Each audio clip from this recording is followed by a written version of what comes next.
Welcome, everyone. Joel Martin here from HFS. We're going to wait a few minutes as people join, but I really appreciate everyone taking their time to join Dave Brown from KPMG and myself to talk about uncovering the value of managed services in your SaaS environment. It's going to be a very lively conversation. We do have the ability to do Q&A via the Zoom chat feature, so please don't hesitate to ask us questions about the research or topics that we're talking about, or even some of the case studies and examples that I've dealt with in interviewing and surveying over 625 different companies as part of this, or Dave, as his daily business and daily life takes him into the shoes of his customers and how they're dealing with this very topic. So Dave, we're in two capitals today. You're in DC and I'm in Ottawa. So we've got North American capitals covered here. We'll have a good dialogue. We'll see if anybody else shows up from other capitals, state capitals, other country capitals, etc. I think that's one of the beauties about how we do these things now is so many more people will, join from wherever they are. And it really is, about moving to the cloud. And that'll be a big part of the conversation we have today is, the cloud is just part of our lives. In so many different ways that now we just take it for granted. I agree. And as we were talking earlier, Joel, that the where we work, how we work continues to evolve, even to the point where we have some challenges when we do want to see clients that they may not be in the office like they used to be. So yeah, it's interesting that we're both sitting in North America in two capitals. Yeah. Most people ask me, how did you end up in Ottawa? Well, that's a story for another time. But anyway, I'm going to go ahead and kick it off. It looks like we have we're closing in on 100 people joining us. We had a lot of people sign up for this, nearly 400. So we are recording this for everyone. And as I said at the very beginning, as people were joining, thank you for taking your time. This is the most valuable thing you could offer is a bit of your time to engage with us. And so I do mean engage with us. Please feel free to ask questions via the Zoom chat. We'll be covering in the next 45 minutes some of the highlights that KPMG and HFS uncovered in a study of 625 organizations across North America and Europe, surveying those folks on what they're doing with regards to SaaS, moving to the cloud, and how managed services fits into that. So look to bring in a lot of case examples about the challenges IT organizations and business organizations are facing as they truly become SaaS native and cloud native going forward. So to start off, I'll introduce myself. Joel Martin, Executive Research Leader here at HFS. I've been with the company for 2.5 years. I spent time with Microsoft, spent time in the semiconductor industry, and worked as a consultant and analyst for the first 10 years of my life in Australia and in Europe. And somehow I found myself in Ottawa, but still working on a global role and getting a chance to really dive into something that I'm passionate about because I experienced it on the software side, on the buyer side, and on the analyst side.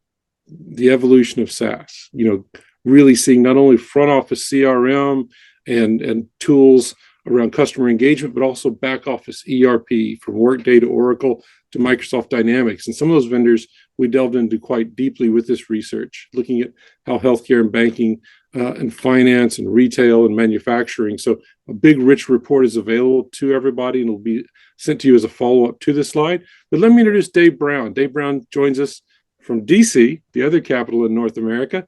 And Dave, why don't you introduce yourself to everybody? Yeah, thanks, Joel. And welcome, everybody. I've been in this space for about 25 years. Yeah, I started as a client that actually outsourced services and then moved to an advisory role for over a couple decades. And then moved within KPMG, fortunate enough over the last 3-4 years to actually move into a provider role and providing managed services back to our clients as opposed to just advising on them. So we like to call that the trifecta in this industry, and being able to actually see the viewpoint from all three of those angles gives me a little bit different perspective as I go and talk to our clients going forward. So really excited, Joel, about getting into this conversation. I know we've got a lot of great research that's coming out of here, and we got some great stories to tell. Oh, excellent, Dave, and thanks for that. And, again, welcome everybody. It's so exciting to have everybody here. I'm going to go back to the slide deck and kind of dive into why is why are we talking about SaaS? Isn't SaaS a foregone conclusion?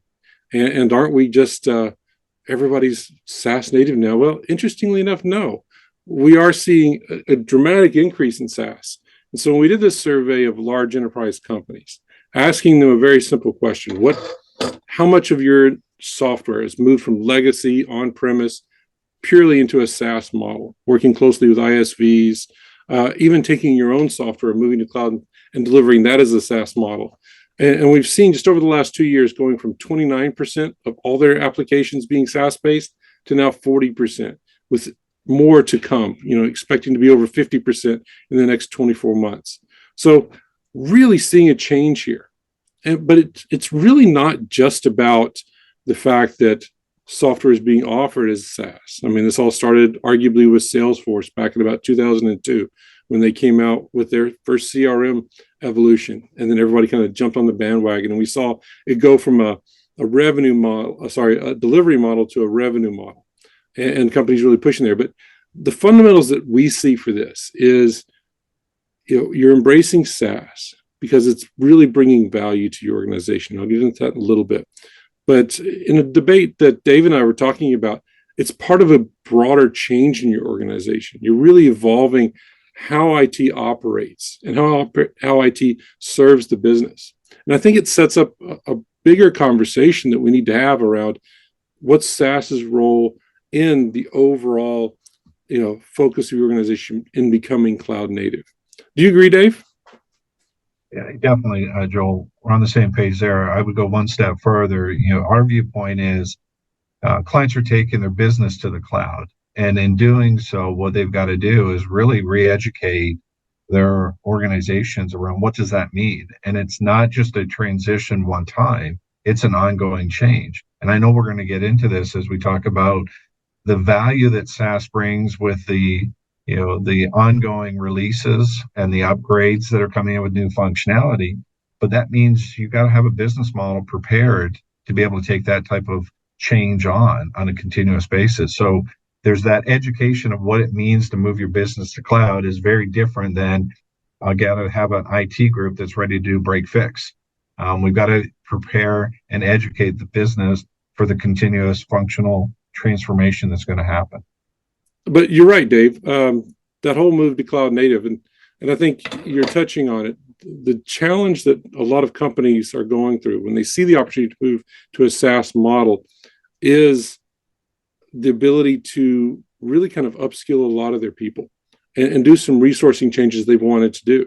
But then it comes back to they need to continue to look at the SaaS tools and be ready to innovate at the rate those ISVs are doing.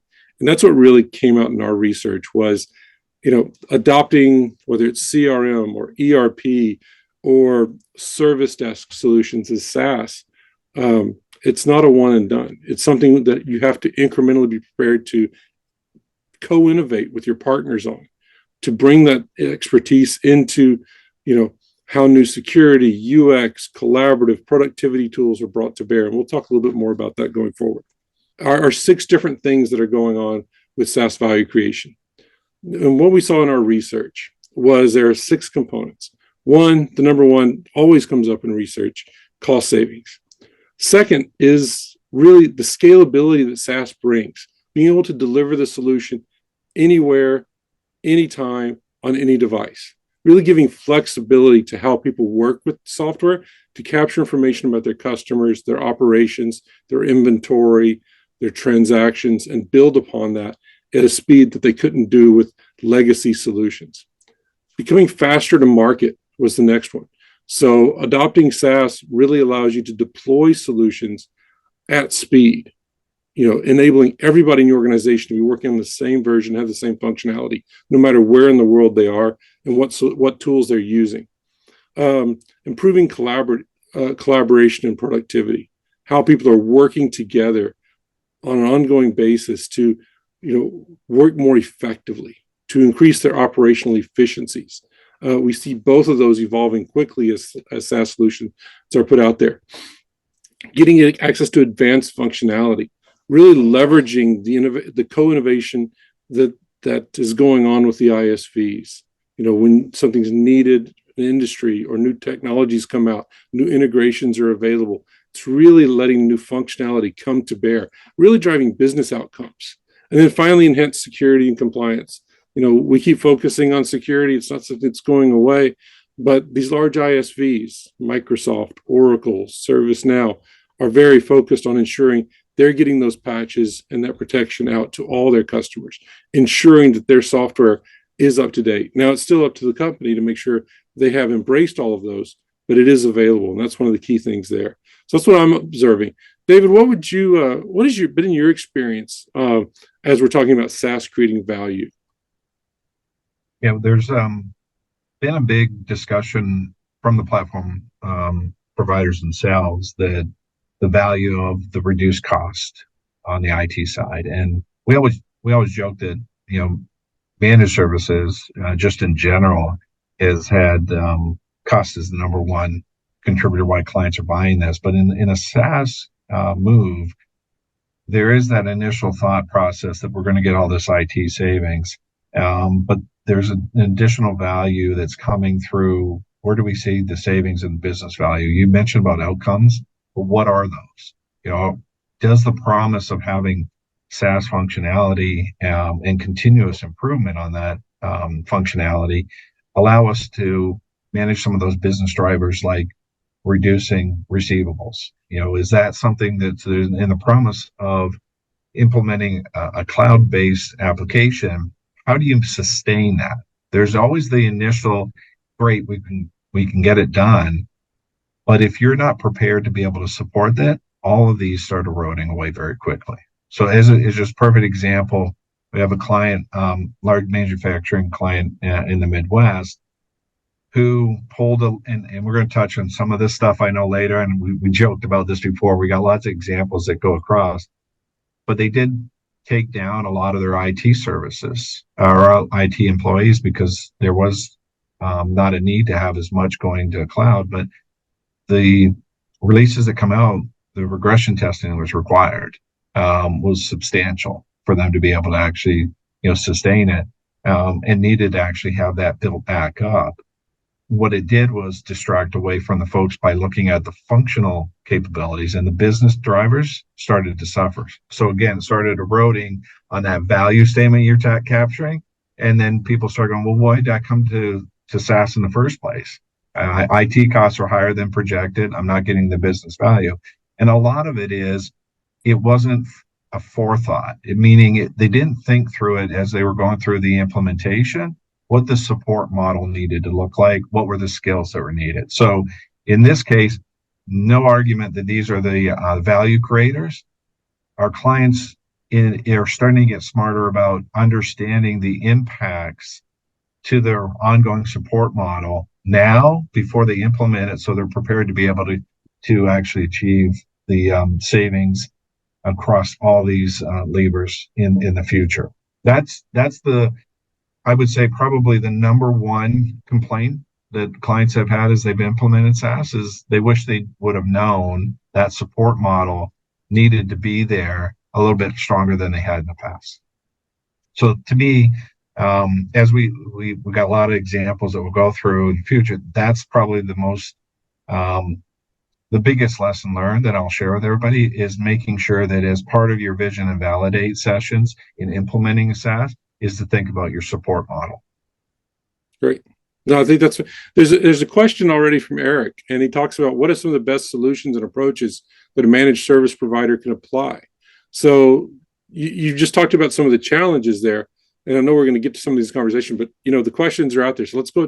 What are some of the things that KPMG has seen are really successful that you can help customers apply to address both cost savings component of, we're doing this because there is a cost savings sort of value proposition that has been sold to the business around going with SaaS, but also there's a conversation around how do we how does IT ensure it's driving business outcomes at the same time?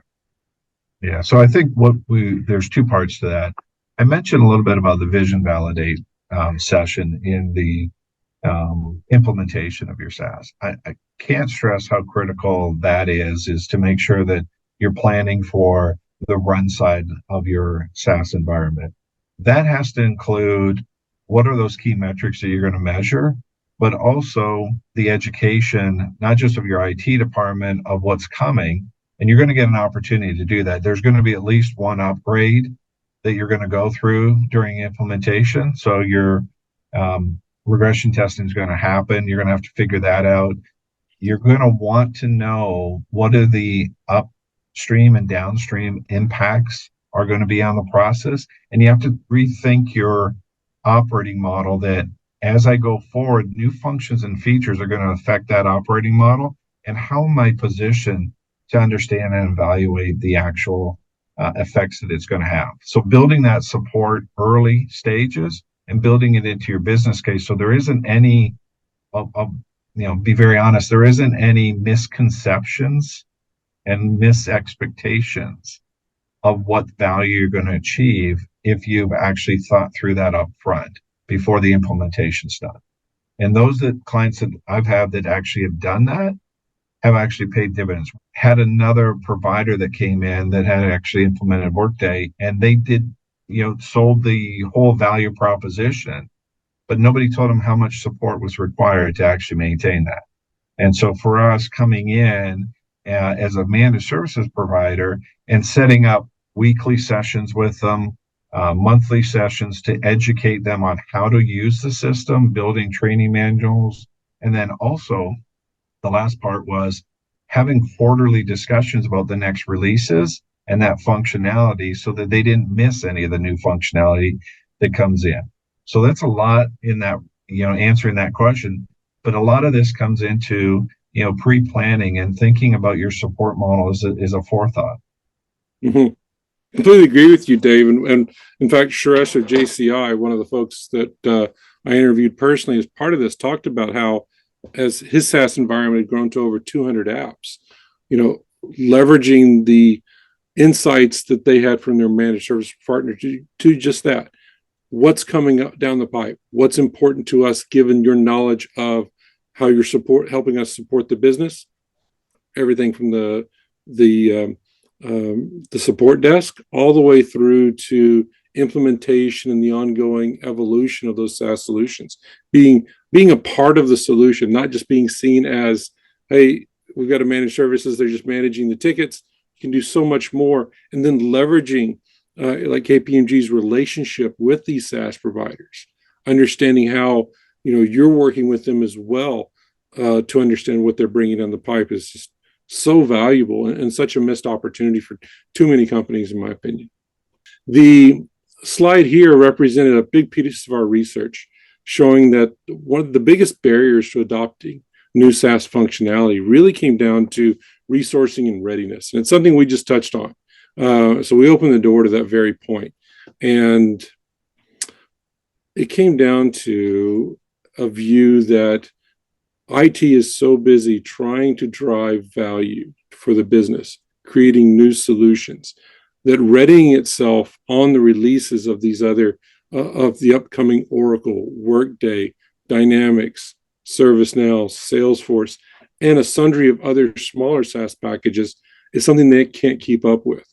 That was the number one thing that they had challenges with.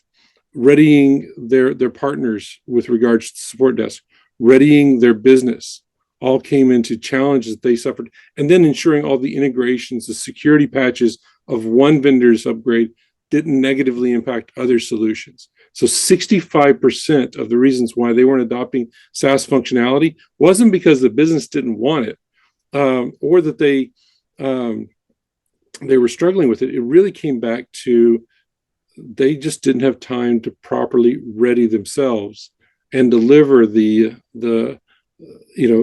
services that they felt they could stand behind and deliver to their customers. So that was a really key thing that came out at me was, if the internal organization can really get their hand around how they can be prepared for these features, just like you were just talking about, Dave, it's going to make a big difference and create the kind of value and advantages for companies.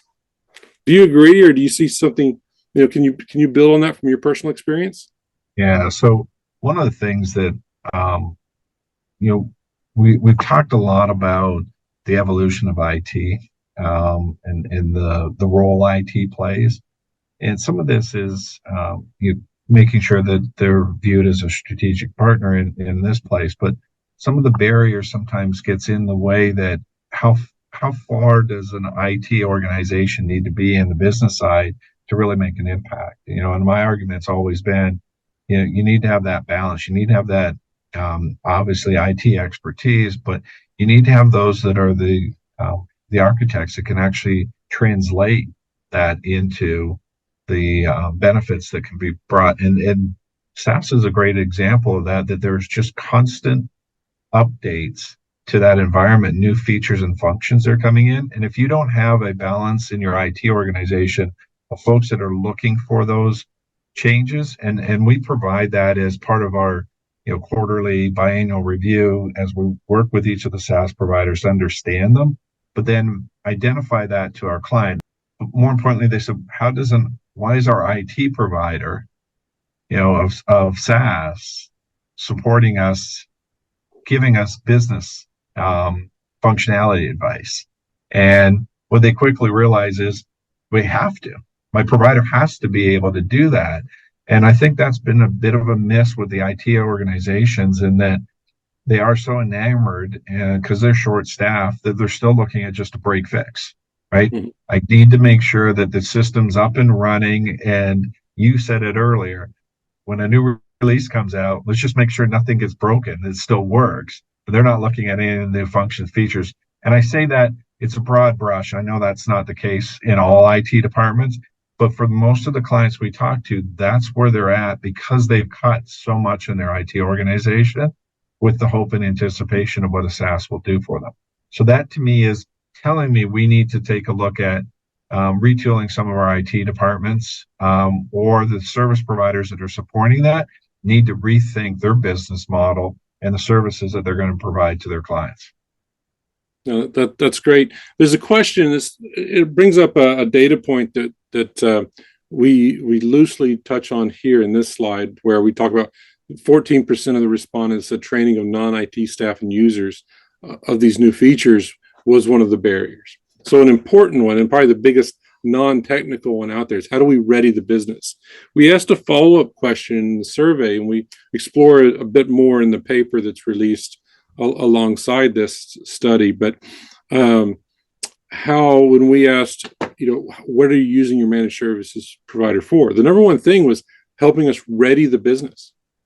And I wonder, Dave, if you can expand on Michael's question, because he asks, are there playbooks? Are there best practices that a business leader listening now, or an IT leader who's listening to this webcast, could say, here's a way I can programmatically ensure that we do the things needed to ready our business, to get them engaged with these new features, so they actually use that functionality, so that any investment in time is not going to waste. Do you have some examples there you can share?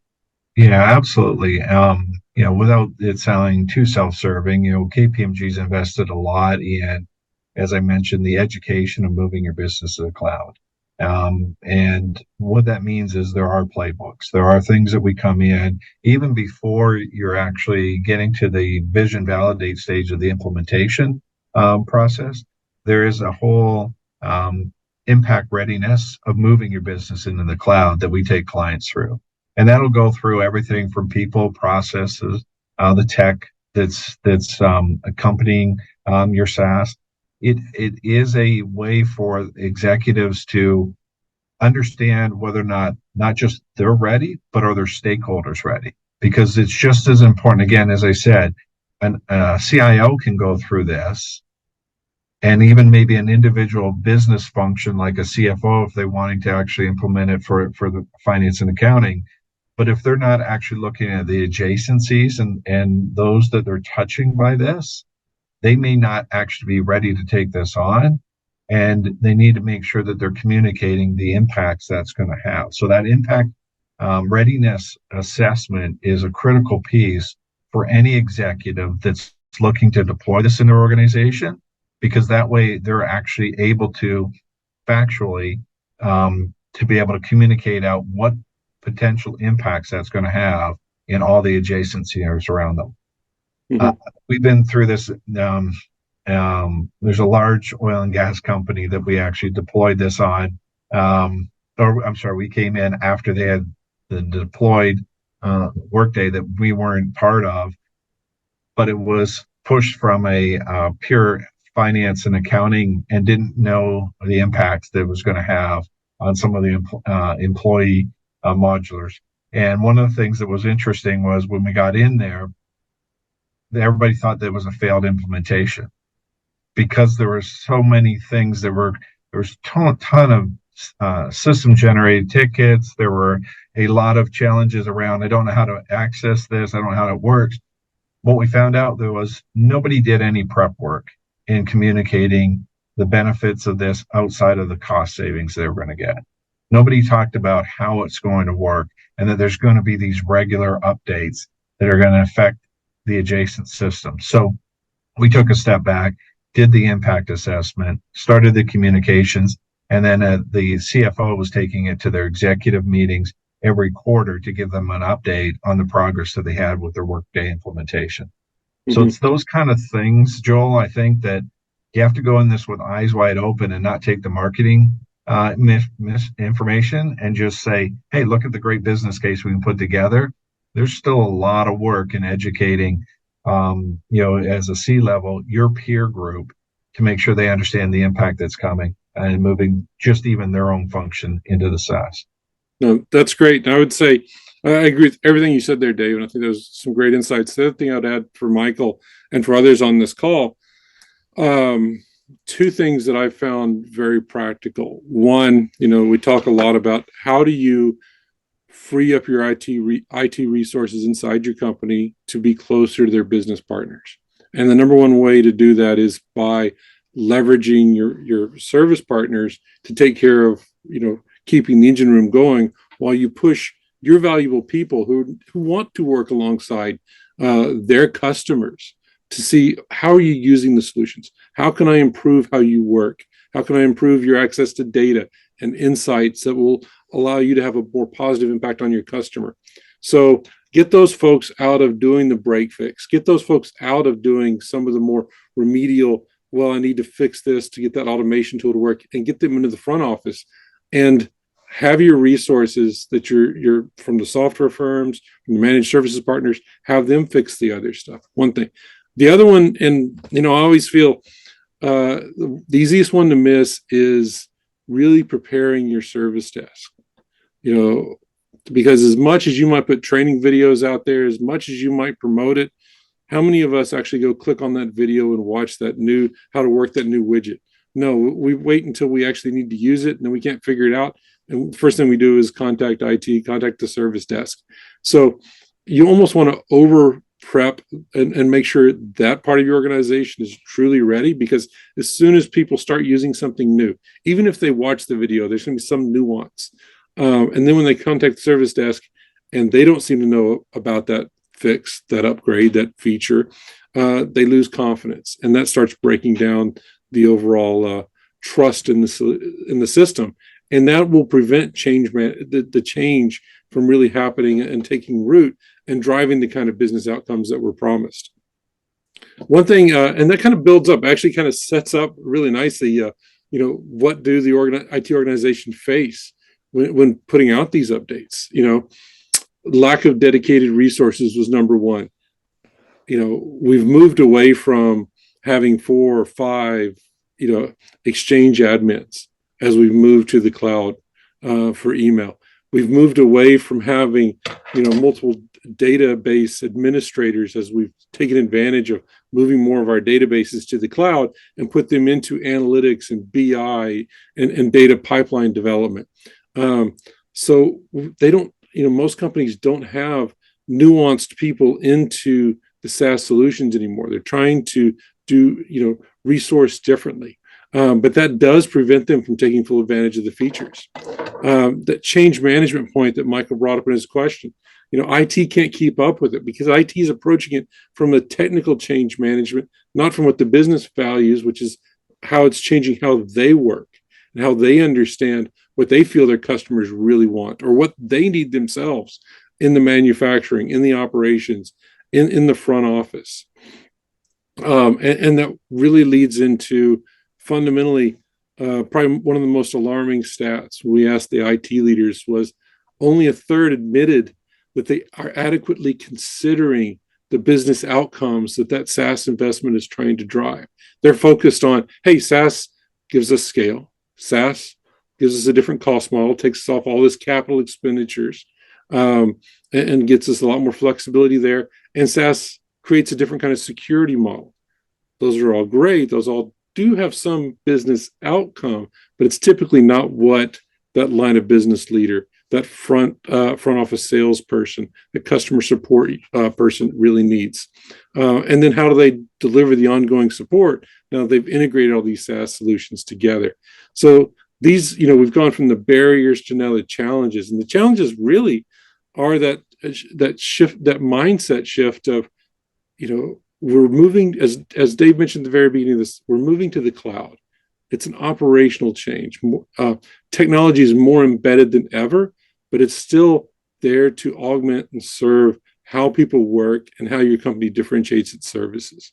Do you agree, Dave, or other? Yeah, I agree. And I say I agree because I did make the comment up front. So, what? So you got to have a little fun once in a while, right, Joel? One of the things, and I do like the slide that does call out the 85% lack of dedicated experts for particular SaaS. It goes back to, what is it that you're actually trying to get out of SaaS and the objectives that are being set. And a lot of promise around the business value does get kind of pushed to the side once you actually start understanding maybe we're not ready.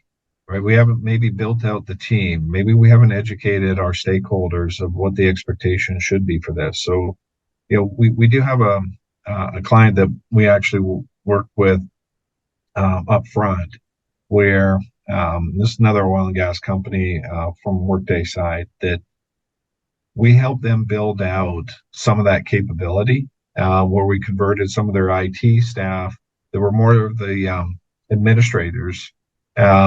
And actually made them into more trainers, and I would even call them more ambassadors of the actual functionality of it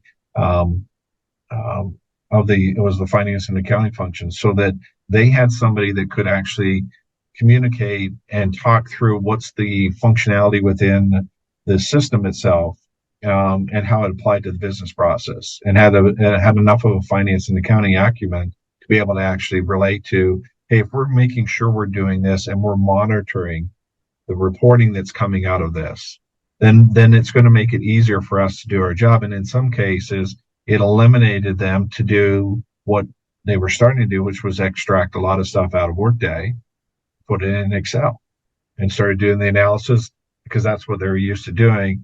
And they didn't view the functionality that Workday had within it to do some of the analysis that they thought they needed to do in the spreadsheet. So being able to transition that, and it says dedicated experts, you can create that over time as long as you know it has to happen.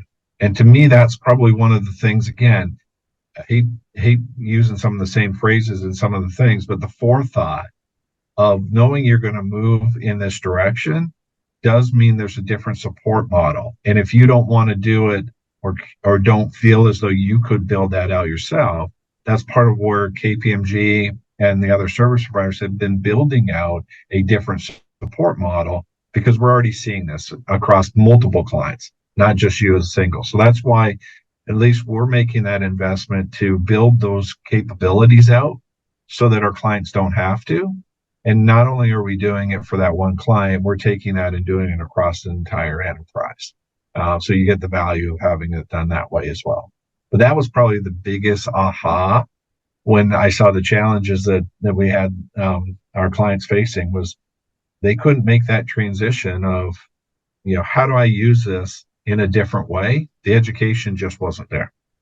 Well, that's a great point. That sets up the next slide really nicely, because we talked here about, on one side, the IT support model and the approach of being very technology first and thinking about architects and the need for architects, but then the needs to put that in context of the business. And I feel, in our conversations we've had over the last several months, that's such, a managed services partner like KPMG can really bring these two things together.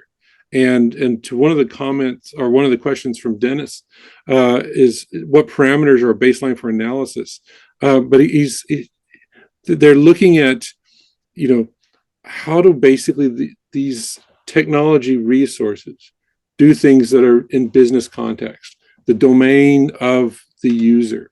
And I think that's a piece where the managed service provider, with a lot broader industry knowledge and the ability to provide narrow domain expertise into why do you need a data architect to deliver sales data, financial data, where does this fit in?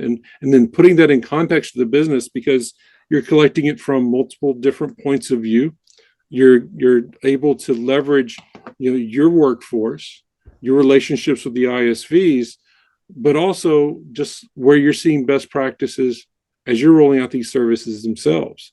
So, I think the biggest piece, and correct me if I'm wrong here, Dave, is you're able to come in and say, how do we work with you as an IT leader to ensure what you're doing can be communicated in the context of what the business is trying to achieve? The type of revenue growth, customer growth numbers, operational efficiencies. Have you seen that happening with some of your customers and maybe you can give us examples of clients who have figured out how to do that and maybe even some that haven't? Yeah. It's an extremely important point, and we've kind of been dancing around it with, how we need to ensure that the business and IT are integrated. Some of that isn't necessarily new, but what's happened is SaaS is forcing it, right? More so than it ever has. For a client to go on it on their own, it gets difficult because you've even made the comment. You've got some clients you've talked to that's got 200 vendors in this space. So how do they keep up on it? KPMG obviously has global partner alliances, and we had a chief procurement officer came to us and talked to me about, the best part of KPMG is that you've got these alliances and it's not in name. You are having regular conversations with them to better understand the evolution of where it's going, and even to get clarification as to what's currently there. And then you bring that to us. We don't have that kind of time. And it's across all these areas because we're also bringing the deeper expertise because we consult to clients on each of these areas individually as needed. So we're pulling that all together for our clients and being together. And when to hear a chief procurement officer giving compliments that a provider is actually being able to bring the value of pulling all your relationships together tells us we're doing something right. For me, being once-time buyer of services, I want to see that in my provider. I want to see them do the legwork. I want them to be able to actually continuously have those conversations so that I can actually be told what I need to know, not have to decipher a long list of recommendations or a long list of, hey, these are things that are coming. You should be prepared for them. I know I want you to tell me what I should know, and we need to know it now, right? Right. And I'd like to move on because I want to be mindful of time with the next slide, looking at what are the 4 biggest things that we saw when it came to the missed opportunities. And I apologize, this builds really quickly. So number one, 52%, it was security updates, not deploying and Diksha, if you can click the buttons, we can get the words up there. The improving process automation was number one. Next was security improvements. The third was the integration with other tools, and then improving the customer experience. So when we asked the folks to rank the top 3 across 10 different things, these were far and away the most popular ones.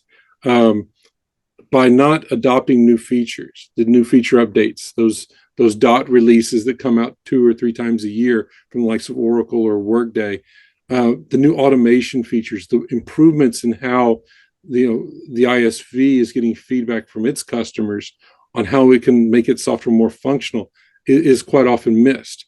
And that can have direct impacts on the bottom line because it really talks to productivity of your employees. Security improvements, we've talked about that a bit, so I won't belabor that. Not deploying a feature can expose you to 0-day and other challenges of security. Integration with the new tools. The world's not standing still. We're seeing new SaaS solutions being rolled out by, our large hyperscaler vendors, the global ISVs, but also upstarts we want to take advantage of. All of these promise new integrations and leveraging things from Gen AI to Snowflake and data centers in the cloud, all the way down to just better ways to empower your sales force and integrate that data with your core ERP and financial solutions. But fundamentally, it all rolls up to a better customer experience. And those are the biggest opportunities. And I just wanted to kind of go through those really quickly because the biggest question, we've been touching on this, but I want to make sure we cover one of your great examples here, David, is in the next slide, which is, so at the end of the day, how can a managed services provider help companies? And this kind of came out in a couple of the questions that have been asked in the chat that we haven't got to, but what's a value stream approach to leveraging and building a relationship that says, okay, step one, assess and deploy new functionality. Well, what's the value in doing that with the managed service provider, not in context of just making IT more functional, but delivering that in context of the business. Does the business need that new functionality? How do we know they need it? Is it based on the service desk tickets? Is it based on a new line of business or a new product that was kind of being built based on the promise of a new feature coming out, but then you lost sight of it because the QBR didn't happen with that vendor, et cetera. So having that assessment and deployment of how that new functionality and what that means in the integrations. The second is the continuous monitoring improvement. Okay, when to leverage your managed service provider, you're going to basically need somebody who buys into how are we constantly looking to bring the right features, because often the feature set comes out with 100 new features. Well, what are the 20 that are going to make the biggest difference to you, and what are the things that you're going to have to do to ensure those go off without a hitch, securely integrated with other workflows and data centers, and then readied in your business and your IT organization. So we're seeing this value stream approach, Dave. Is this something that you walk through on a regular basis and you build on this? And maybe you can build on this in your practical experience? Yeah, so we absolutely, as a managed service provider, you have to go through this, and you have to continuously go through this. You've got a couple steps in here, that is talking about continuous monitoring and improvement, just as an example, which I think really brings it to life, in deploying out their HR modulars. We help them develop an HR analytics and diversity dashboard, which allowed them to review, analyze, make actionable decisions to grow and retain their diverse and high-performing workforce. They didn't have access to that before. And when we actually helped build that, though, we had been providing the support for that for a little bit of time that allowed us to also get a little bit better appreciation for the culture of the firm and what they were trying to achieve. So some of this and all these steps, it should not be viewed as it's the position of a managed services provider to do it as a transaction. Even the monitoring and continuous improvement, most people think, well, how does that drive me down costs, right? How is it saving me a step? Continuous improvement can be the business drivers we talked about before, the value that SaaS really can bring. That's a perfect example where we're able to actually use the SaaS functionality to be able to create better data, better informed information for them to make decisions on, to improve their overall culture and their overall diversity in their firm. To me, that's the true value of the SaaS managed service providers going forward. They've got to get to that level. It's just one of those things that just contractually, and I probably could spend the next 15 minutes talking about contracts of service providers with SaaS. We've got to get past tickets, right? We got to get past paying for tickets. You got to get past what the contractual language just says, I'm just going to be a break fix provider for you, because you will. And I saw in the chat somebody asking questions about lowest cost providers. When in these RFP bids, you have to actually think through what is it you're really trying to achieve with your SaaS application before you pick your managed service provider. Right. And, I'm glad you brought up Tarun's question. You brought the second half of it. It kind of ties to our closing slide, which is the next one, what people can go do. Recognizing the role of your managed service provider is more than transactional. That's the point we were just hitting on. But Tarun asked, the first part of his question that he asked is reconfiguring the skill set from a cost perspective. I think this is the most important piece out there, honestly.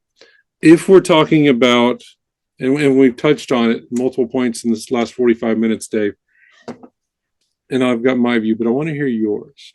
How are you going in and saying the skills you have today aren't the ones you need for tomorrow's cloud-based organization as you adopt the cloud as your operating model? So you can either continue to basically keep people with the same skill sets who are creating less value, you can upskill them, or you can change the type of skill sets. How have you worked to basically educate the IT or collaborate, I should probably say, collaborate with your customers on helping them develop, what is what kind of skills do they need for the future? And how are they going to, retrain and upskill the folks they have, as well as think about who they need to recruit and develop? Because that's really at the end of the day of moving away from transactional. You're making a difference with their people, and that's what companies care about. Yeah, I think, Joel, one of the things that's interesting is that it's not the first time that we're going through it. And me is KPMG's clients. So what we've done is we've actually created a client consortium where we actually are sharing stories, very open, transparent, peer-to-peer reviews to tell those stories, the bad stuff, right? So that as we talk to the new client and going in, we tell those stories, and we tell them with our current clients, and they're willing to share because they've gone through that and they don't want to see that continue to happen, because we need this to continue to evolve as a business model so that everybody's going to benefit from a SaaS environment. So part of this is you're going to hear some pretty horror stories that clients have already gone down that path and failed. That's where we've come in to help and revitalize, if you will, the promise of SaaS. And I think sharing those stories is the best way. You can have a consultant, because again, I was a buyer, you can have a consultant come in with all the pretty slides and showing all the demos you want. But at the end of the day, you want to be able to actually turn to a peer and actually see what they've actually gone through and hear the value actually can be achieved. But tell me the bad stuff too. Tell me how hard it was to get there, and then I can make an informed decision up front. So it's kind of like sometimes telling your kids, you're just doing it wrong. You've got to do it this way. Can't always tell them how great they are. You gotta see them fail a little bit and be able to pick them up. In some cases, some businesses actually have to see the failure for them to actually get past that. It's a huge change management. I think the thing that you just said that struck me the most is you have to partner with somebody who you trust, and trust comes from transparency, openness, and willing to share the good news and the bad news. And that comes from your own experiences where you probably weren't as successful with one client, but you're not going to repeat that. And you're going to bring that, your own experiences of, how relationships have evolved for the better, and how some of them have been challenged. Because at the end of the day, whether you're talking to the business side or the IT side, they're all going to be curious about how does this impact my ability to bring on more people, because it's always been successful when I'm hiring people, when I'm building teams that are motivated, that have the tools they want, the business is going to grow. And, when I look at part of Tarun's question about low cost, a lot of the conversations I've been having with IT leaders, in fact, I had one with a large insurance company just last week when he was talking about being in charge of their digital transformation. And he immediately went into the IT architecture part of it. And I said, you really have to think about, at the end of the day, you can go to any managed service provider and they can bring the technology chops to it. But who do you trust to actually help you have the biggest impact on the people side of the business?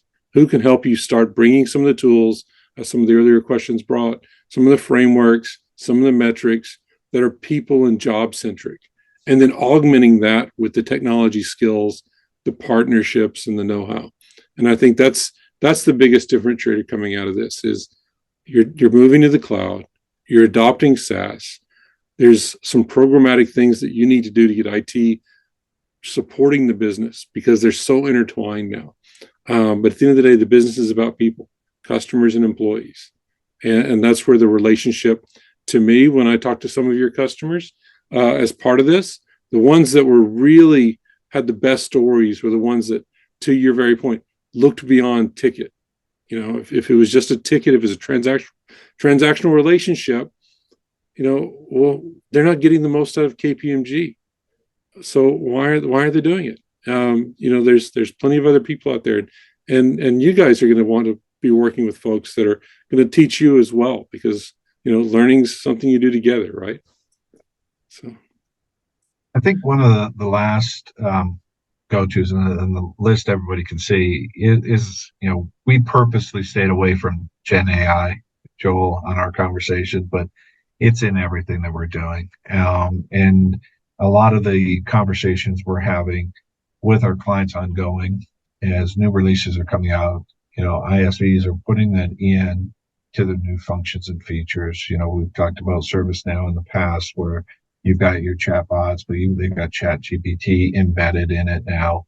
It's part of our everyday life. You've got to be there. It just goes back to the comments we've been making about the integration between your IT expertise with the business acumen and how that's going to adopt into your space, leveraging off of that SaaS provider. So there's lots of, I don't want anybody going away to think that we just purposely are tone deaf to what's happening with Gen AI.